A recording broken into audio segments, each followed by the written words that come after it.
Hi friends, welcome to Seethu's Biology. Today our topic is about skeletal system. Let's see in detail about the skeletal system. Let's start with the introduction of the skeletal system. The human skeletal system is the internal framework of the human body. It is composed of around 270 bones at the birth stage. Later it is decreased to 206 bones by the adulthood because of the fusion of the bones together. The bone mass in the skeleton reaches maximum density around the age of 21. The human skeleton can be divided into two types, that is the axial skeleton and next one is the appendicular skeleton. This is the skeletal system of the human body containing axial and the appendicular skeletons with different types of bones in it. Let's see what are the different types of skeletal system. Axial skeleton. The axial skeleton is formed by the vertebral column, the ribcage, the skull and the other associated bones. Appendicular skeleton. It is formed which is attached to the axial skeleton. It is formed by the shoulder girdle, the pelvic girdle and the bones of the upper and the lower limbs.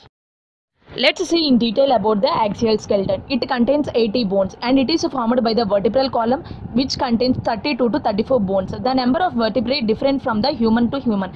At a lower, two parts, serial and the coccygeal bones may vary in the length. A part of the ribcage which contains 12 pairs of the ribs and the sternum, and the skull which contains 22 bones and the 7 associated bones in it. The upright posture of the human is maintained by the axial skeleton, which transmits the weight from the head, the trunk and the upper extremities down to the lower extremities at the hip joints. The bones of the spine are supported by many ligaments. The erector spinae muscles are also supporting and are useful for the balance of the skeletal system.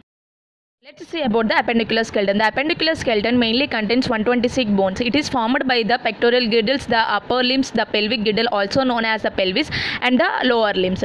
Their function are to make the locomotion, means movement possible and to protect the major organs of the digestion, excretion and also the reproduction. Let's see what are the functions of the skeletal system. Actually, the skeletal system serves 6 major functions. They are support, movement, protection, production of the blood cells, storage of the minerals and the endocrine regulation. Start with first function, that is the support. The skeleton provides a framework which supports the body and maintains its shape. The pelvic associated ligaments and the muscles provide a floor for the pelvic structure. Without the ribcage, costal cartilages and the intercostal muscles, the lungs would be collapsed. This is a major function of the skeletal system. The next function is the movement. The joints between the bones allows movement, same allowing a wider range of movement than others. For example, the ball and the socket joint allows a greater range of the movement than the pelvic joint at the neck. Movement is powered by the skeletal muscles which are attached to the skeletal various sites on the bones.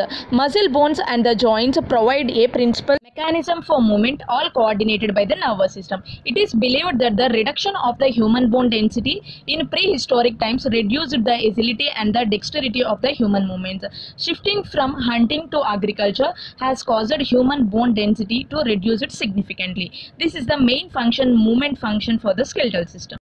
Function is the protection. The skeletal system mainly helps to protect many vital internal organs from being damaged. The skull protects the brain, the vertebrae protects the spinal cord, the ribcage, spine and the sternum protects the lungs, heart and major blood vessels. This is the major function of the skeletal system, protecting our internal organs. The next major function of the skeletal system is the blood cell production. The skeletal system is the site of the hematopoiesis, the development of the blood cells that takes place only in the bone marrow. In children, hematopoiesis occurs mainly in the marrow of the long bones such as the femur and the tibia. In adults, it occurs mainly in the pelvic, cranium, vertebrae and the sternum.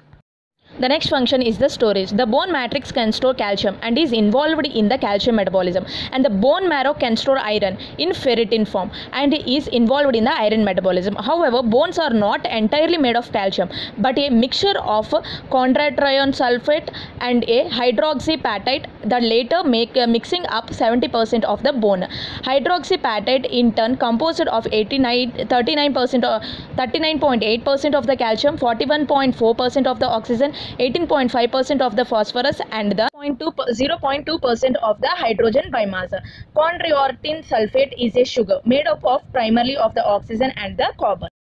Function of the skeletal system is the endocrine regulation. Bone cells release a hormone called the osteocalcin within contribution to the regulation of the blood sugar and a fat deposition. Osteocalcin increases both the insulin secretion and the sensitivity. In addition to the boosting the number of the insulin producing cells and reducing the stores of the fat. This is the major function of the skeletal system for the secretion of the hormones and regulation of the endocrine.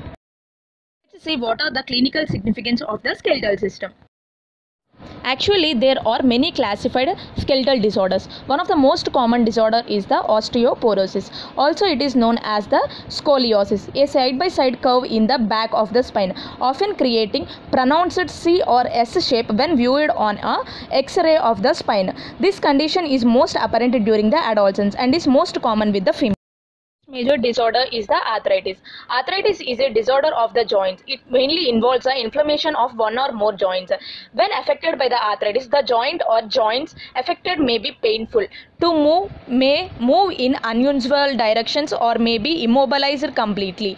The symptoms of the arthritis will vary differently between the types of arthritis. The most common form of the arthritis, osteoarthritis, can affect both the large and the smaller joints of the human skeleton. The cartilage in the affected joint will degrade, soften and wear away. This decreases the mobility of the joints and decreases the space between the bones where cartilage should be present.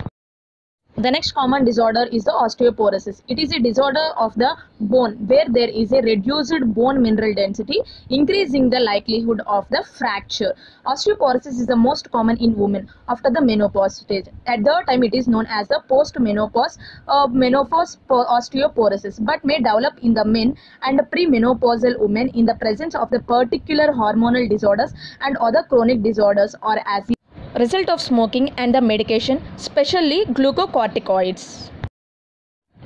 Actually, this osteoporosis treatment include advice to stop the smoking, decrease in the alcohol consumption and exercise regularly and have a healthy diet. Actually, the calcium supplements may also be suggested, especially vitamin D. Mainly, the medication is used. It may include biphosphonates, strontium renalate, and the osteoporosis may be one factor considered when committing hormone replacement therapy. These are the different clinical significant features of the skeletal system.